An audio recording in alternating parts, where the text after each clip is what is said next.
The wind that swept across the desert carried dust, heat, and the bitter taste of betrayal. Eliza Monroe had always believed that the frontier rewarded the honest and the hardworking, but she was learning, far too late, how easily fear could turn neighbors into enemies. For months, her small settlement of Dry Creek had lived under strain.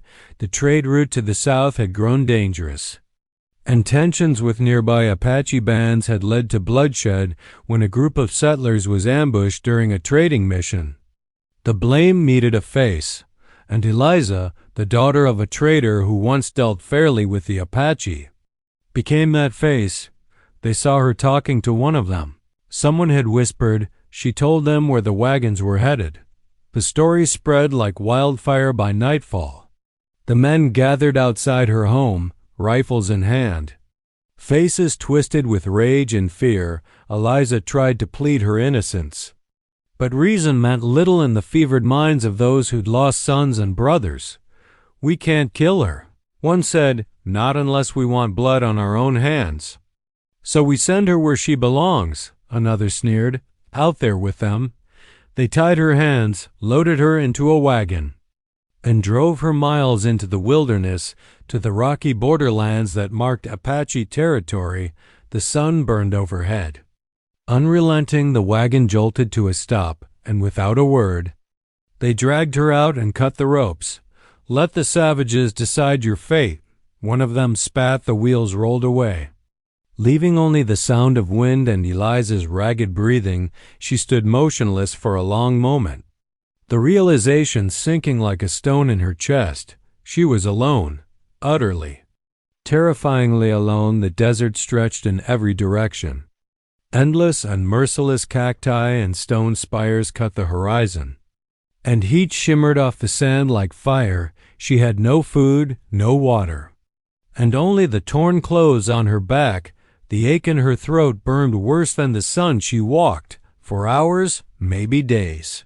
Time lost meaning beneath the endless sky. Her lips cracked, her vision blurred, and she stumbled over rocks that seemed to mock her at night. The air turned cold, biting at her skin as she huddled beneath the brittle brush for warmth. Coyotes howled in the distance, and the stars, once a comfort, seemed to look down with indifference. Eliza tried to pray, but her voice was too dry to speak. Her thoughts drifted between memories. Her father's gentle hands teaching her to trade fairly, her mother's laugh, the smell of warm bread from the hearth. Then came the shouting, the guns, the faces twisted by hate, the images blurred, fading into darkness. When she finally collapsed, it was beside a dry creek bed. The ground was rough and cool beneath her palms. Her heartbeat slowed, her breath shallow somewhere in the haze of her exhaustion. She thought she saw movement, shadows against the sun hoofbeats. Her mind played tricks. Surely no one would come for her now, but the sound grew louder. The silhouettes took shape. Riders, moving fast, dust curling around them like ghosts. She tried to lift her head, but the strength was gone. The world swayed then, voices low, rhythmic, unfamiliar. She caught glimpses of faces, dark eyes, braids, feathers, the gleam of metal. One of the men dismounted, kneeling beside her, his hand pressed against her neck, checking for life. The others muttered in their language. Sharp and wary, she wanted to speak, to beg, but all she managed was a whisper of sound before her vision dimmed again. The man's expression was unreadable, but there was something in his gaze, not cruelty, but conflict. He could end her suffering with a single motion. The settlers had called him many things: killer, savage, the blood hunter. But as he lifted her into his arms, Eliza felt neither pain nor fear, only warmth against the cold that had settled deep in her bones. And then darkness claimed her. The last thing she heard before sleep took her was the faint beat of a drum in the distance, the heartbeat of a world she had been taught to fear, now the only one left to save her. When Eliza awoke, the first thing she felt was warmth, not the blistering heat of the desert, but the soft, flickering warmth of firelight. For a moment, she thought she had died, that the flames before her were the edge of heaven. Or perhaps hell, but then came the smell of smoke, herbs, and something faintly sweet. Stew, her dry lips parted in confusion, and she tried to move. Pain flared up her leg and shoulder. Forcing a groan from her throat, a rustle came from the shadows. She turned her head. Heart-pounding, a figure crouched near the fire, tall, broad-shouldered, and still as stone. His face was cast in gold and amber light. The hard lines of his jaw softened by shadow. Long dark hair hung loose, and in his eyes burned a quiet watchfulness that sent a shiver through her. It was him, the Apache who had found her. Every story she'd ever been told came rushing back, stories of scalping, raids, and blood. But this man, this hunter, had not killed her. He had carried her here, tended her wounds, and left her alive by the fire. She swallowed hard, her voice barely a whisper. Why? He didn't answer for a while. Only the crackle of the fire spoke between them then. Finally, he said in slow, accented English, "You were dying." His tone was flat, but his eyes told another story, a flicker of something deeper, not pity, something closer to understanding. He rose silently, moving to a pot hung above the flames, with a ladle carved from wood. He poured thick broth into a small bowl and placed it near her. She hesitated. Her body screamed for food, but her fear still clung tight, seeing her uncertainty. He knelt beside her and took a small sip from the bowl first, then offered it again. The gesture was simple, but it spoke more than words could. She reached out, her hands trembling, and drank. It was warm. It tasted like life. "Who are you?" she asked weakly. He looked at her for a long moment. "Ketan," he said finally, "son of Dennis, scout of the Red River." "Eliza," she managed. "My name is Eliza."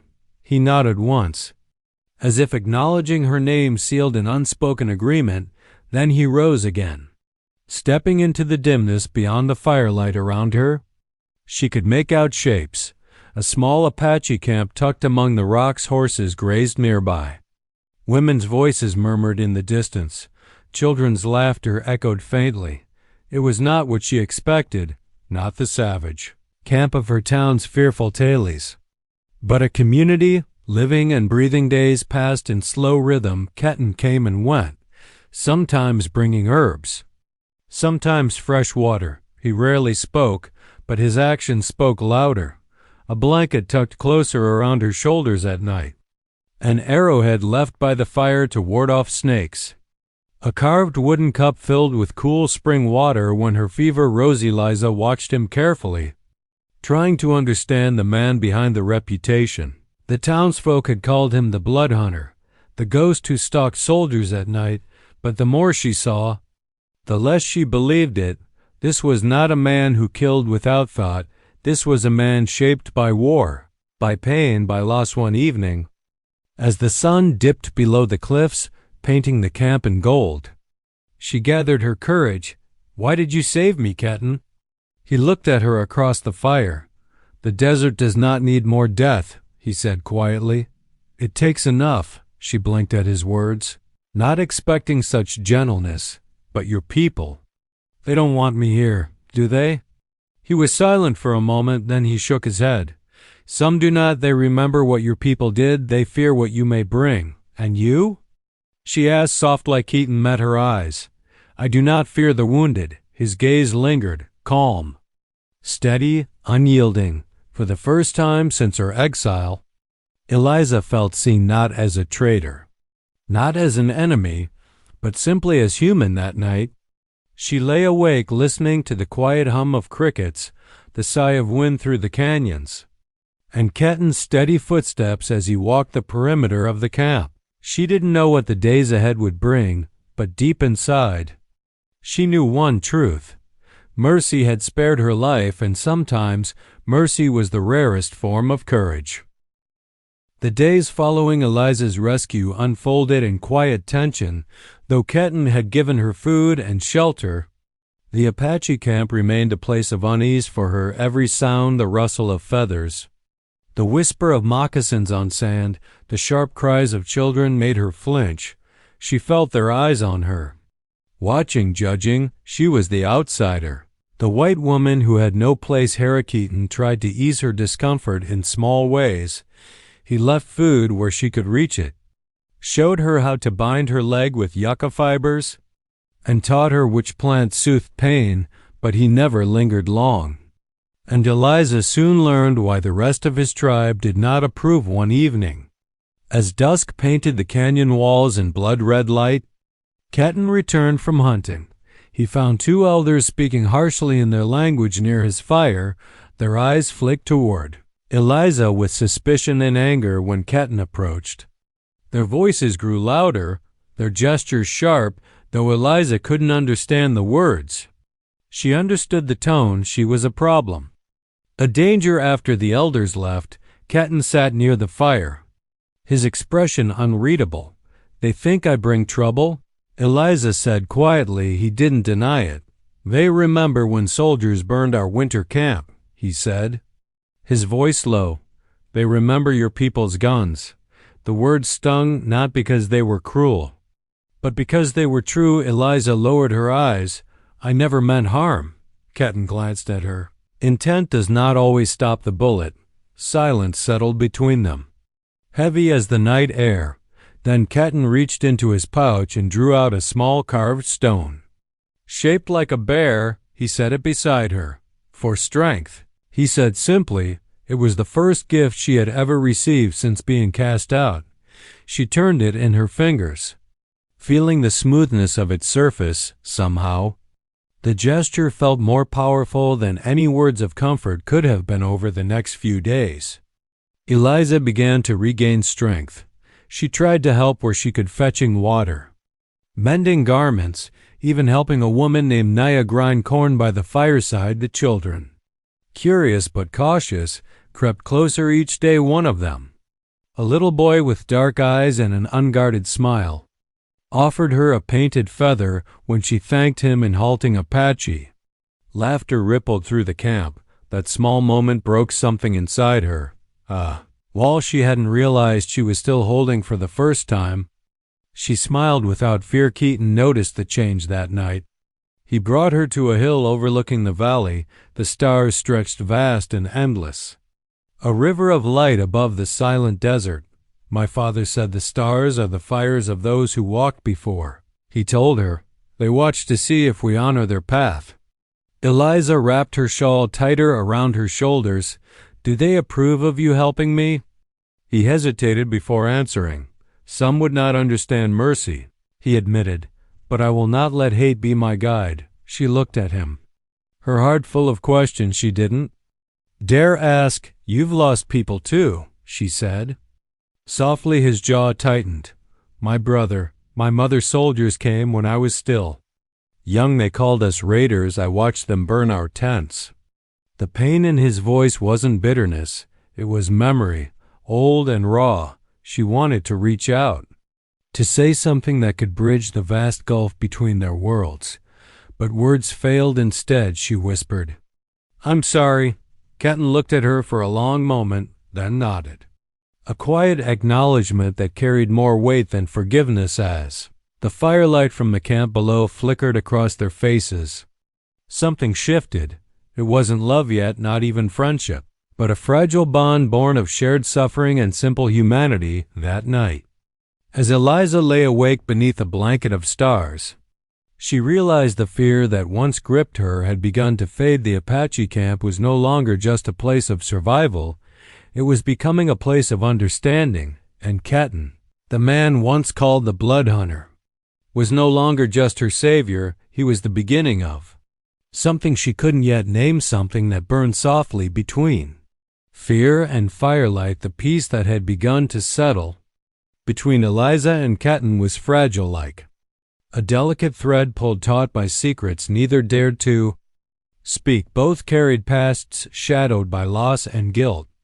And in the quiet moments by the fire, that unspoken pain hung heavier than the desert heat. For Kenton, the past was not something he could leave behind. It lived in every scar, every memory of smoke curling from the ruins of his people's camp, every ghostly cry carried by the wind years ago when he was still a young warrior. Kenton's mother and brother had been killed during a raid led by white soldiers. He had survived, but survival had come with a cost. The grief had hardened into fury, and fury into a reputation. The Blood Hunter, they called him, the name whispered fear from fort to frontier, marking him as a man who never missed his prey. He had hunted raiders, bounty hunters, and soldiers alike, those who had taken from his people to the Apache. He was justice. To the settlers, a nightmare made flesh, but even vengeance had its limits in time. He had grown weary of the endless cycle of blood when he found Eliza in the desert. Something in him hesitated, an old wound stirring. A question he had long buried: was mercy weakness? Or was it the only thing left that could still make him human? Eliza didn't know all of this yet, but she sensed it in him, the quiet grief behind his stillness, the loneliness behind his eyes. One evening, while Kenton repaired an arrowhead by the fire, she gathered the courage to ask, "You've seen war," she said softly. He looked up, the firelight dancing across his face. "All men of my blood have," he replied. She hesitated, then pressed on. "You've lost family." Kenton's hand stilled for a long moment. He said nothing then. In a voice rough as sand, he told her, "I lost everyone who made me a boy." Eliza swallowed hard, her own heart aching at the pain in his tone. "I lost mine, too," she admitted. "Not to war, but to fear." Kenton glanced up. Puzzled, she drew a trembling breath. "My father traded with your people fairly, honestly, but when men in Dry Creek began to hate anything they couldn't control, they turned on him, called him a traitor when he refused to take sides. They shot him in the street. I tried to tell the truth, but they said I was one of you." Her voice broke, and the tears she had held back for weeks finally fell. "They sent me to die because I was different, because I didn't hate." Kenton listened in silence, his dark eyes unreadable for the first time. He saw the full shape of her pain and realized how closely it mirrored his own. The same hatred that had burned his world had consumed hers too, wearing a different face, but the same heartless cruelty. When she finished, Kenton stood and tossed a handful of herbs into the fire. The flames flared blue, then settled into a soft orange glow. "In our way," he said quietly, "when someone speaks of the dead, we honor them with fire, so their spirits know they are remembered." Eliza wiped her tears and watched the flames dance higher. "Thank you," she whispered that night. As they sat in silence, something shifted between them. The wall of mistrust built by generations of hatred began to crack. Kenton's gaze softened, not with pity, but with understanding. For the first time since his family's death, he did not see a white woman or an enemy. He saw another soul scarred by the cruelty of the world. When Eliza finally lay down to sleep, she felt something she hadn't felt in a long time: safety, not the kind that came from walls or guns, but from the quiet presence of someone who truly understood what it meant to lose everything and still find the will to keep living as the fire burned low. Kenton looked at her sleeping form and felt an unfamiliar ache in his chest. He had spent years believing mercy was a weakness, love a luxury he could never afford, but now he wasn't so sure. Perhaps mercy was the only strength left worth having, and perhaps the woman fate had cast into his world was not a burden, but a sign that even in the harshest desert, new life could still take root. The days that followed the sharing of their truths brought a rare peace to both Eliza and Kenton. The air between them had changed, no longer heavy with mistrust, but woven with quiet understanding. Yet, in the wilderness, peace was always fleeting. The world beyond their canyon still simmered with fear and vengeance, and trouble was riding fast toward them. It began one morning when Kenton's younger scout, Nathan, returned from the southern ridge. His horse was lathered with sweat, his eyes wild. He spoke quickly in Apache, His words clipped and urgent. Ketten's expression hardened. "What is it?" Eliza asked. Rising from her work by the fire, he turned to her, the wind tugging at his braids. "Riders from Dry Creek 10. Maybe more soldiers and settlers together." Her breath caught. "They're coming here?" Ketten nodded grimly. "They follow your trail. They think my people took you. They bring rifles." The camp stirred to life in a storm of motion. Women gathering children. Men readying weapons. Elders calling warnings. Ketten barked orders in his native tongue. His voice sharp and commanding. For a moment, Eliza stood frozen. The same fear that once paralyzed her in Dry Creek now clawing its way up her throat. This. Was her fault been sent to die in Apache lands? And now her presence threatened the lives of those who had saved her. "I can talk to them," she said suddenly. "They'll listen." "They will not," Ketten interrupted, his tone cutting but not cruel. "They see a woman among us. They see a prize, not a person. You know this." Eliza looked into his eyes and saw something fierce, not anger, but determination. He had faced death many times before, but this time was different. This time he was fighting not just for his people, but for her. The first shots came at sunset. Rifles cracked across the canyon, their thunder echoing off the stone walls. Horses screamed, and the air filled with dust and smoke. Arrows answered, swift and silent. Flashing through the orange light, Ketten moved like a shadow, his bow bending and releasing with deadly precision. Eliza crouched behind a fallen log, clutching the carved bear talisman he had given her. Every instinct told her to hide, but when she saw a young Apache boy pinned by debris, crying out for help, she ran toward him. "Stay low," Ketten shouted, spotting her through the chaos, but she didn't stop. She heaved the log aside and pulled the boy free, dragging him toward safety just as a bullet tore through the sand inches from her hand. Her heart pounded, her breath ragged, but the boy was alive when Ketten reached them. Fury and fear burned in his eyes, and beneath it, something deeper. Respect. By nightfall, the attackers began to fall back. The Apache warriors had fought with precision and courage, driving the invaders toward the rocky pass, but victory came at a cost. 2 men lay still beside the fire pits, and a third bled heavily despite the healer's efforts. Ketten stood on the ridge, watching the dust of retreating horses fade into the distance. His jaw was tight, his knuckles white around his bow. "They will return," he said quietly. "Men like that do not forget their hate." Eliza stepped beside him, her voice trembling. "Then I'll leave if I go back. Tell them I escaped. Maybe they'll—" "No," his voice was firm, final. "If you go, they will kill you. If you stay, they may come again, but we will be ready." She looked up at him, her heart heavy. "You're risking everything because of me." Ketten turned to her, his face softening in the glow of the dying fire. "No, Litza," he said, using the Apache word he had given her, heart of light. "I do not fight because of you. I fight because mercy must mean something. If I let them take that from me, then I am no better than they are."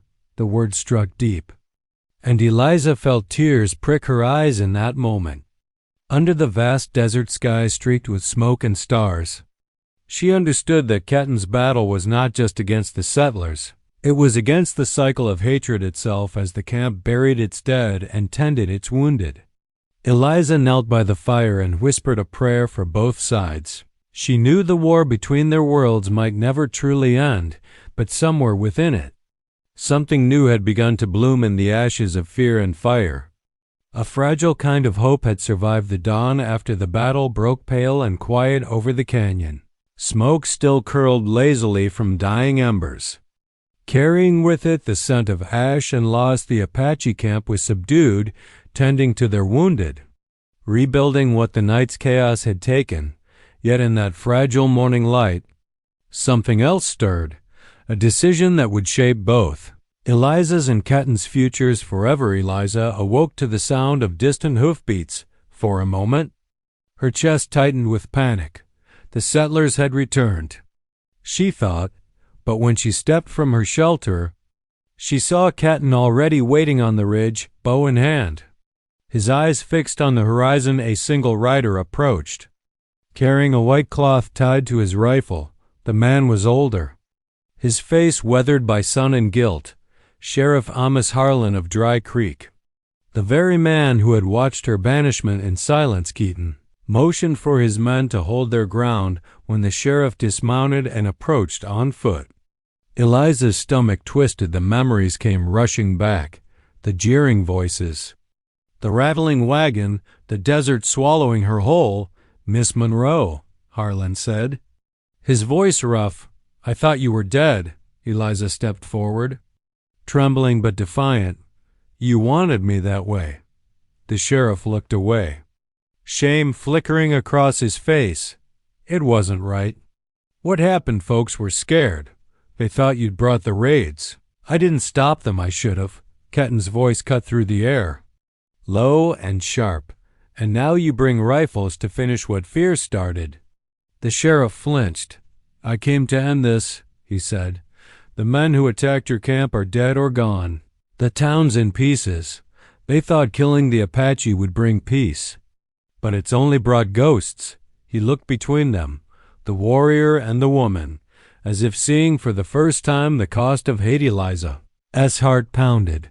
This was the moment she had dreamed of. Justice. Apology, acknowledgement of the wrongs done to her and Kenton's people. Yet, standing there, she realized that vengeance would not mend what had been broken. Kenton lowered his bow slowly. "Why are you here, Sheriff?" The old man sighed. "Because I can't undo the past, but I can offer truce. The soldiers won't return. Not if I tell them the Apache are under my word." Kenton studied him in silence, reading the truth in his tone. He had seen liars before, seen men speak of peace while holding knives behind their backs. But this man's voice carried the weight of someone who had finally learned the cost of hate at last. Kenton nodded. "If you come again," he said, "you come with open hands, not guns." The sheriff bowed his head. "You have my word." As he mounted his horse to leave, Eliza called after him. "Tell them," she said, her voice steady. "Tell them Mercy saved me when their hate tried to kill me." When the dust from the sheriff's horse finally faded into the horizon, silence returned. Eliza turned to Kenton, her throat tight. "It's over, isn't it?" she asked. Kenton looked at her, really looked, and shook his head slowly. "Hatred does not die in a single sunrise," he said. "But this is a beginning." She smiled faintly. "Then I want to stay to help begin again." Kenton stepped closer, his eyes softening. "If you stay, you walk between worlds, never fully theirs, never fully mine." "I know," she whispered, "but I'd rather walk beside you than run from who I've become." A long silence followed, broken only by the wind moving through the canyon grass. Then, gently, Kenton reached out and placed the carved bear in her palm again, the same token he'd given her the day he found her. "For strength," he said. She closed her fingers around it. "And for hope." That evening, as the sun sank low and painted the desert gold, the camp gathered in a circle. The people sang songs of remembrance and renewal for the fallen, for mercy, for the chance of peace. Kenton and Eliza stood side by side, watching the flames rise into the night. Two souls once divided by fear, now bound by understanding. The hunter who had chosen mercy, and the woman who had turned exile into rebirth in a land scarred by hatred.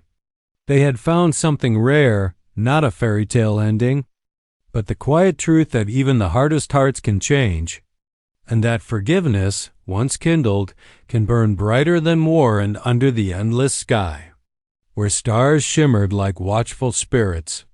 Eliza whispered a silent vow.